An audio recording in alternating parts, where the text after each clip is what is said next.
Pemirsa Gatra TV, Anda masih menyaksikan Gatra terkini bersama saya Vivi Megalinda. Dihadang angin kencang, helikopter tumpangan Nasrul Abid gagal capai lokasi bencana.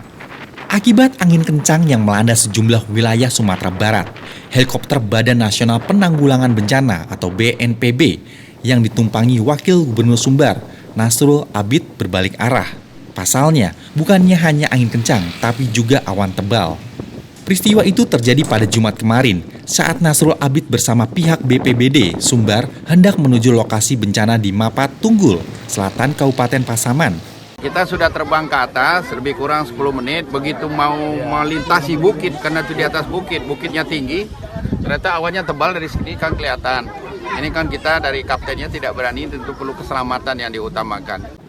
Namun di tengah perjalanan, angin bertiup kencang yang mengakibatkan helikopter yang ditumpangi harus mendarat jauh dari lokasi bencana. Nasrul mengaku ketika di BIM angin sudah mulai kencang, namun dipaksa melakukan penerbangan.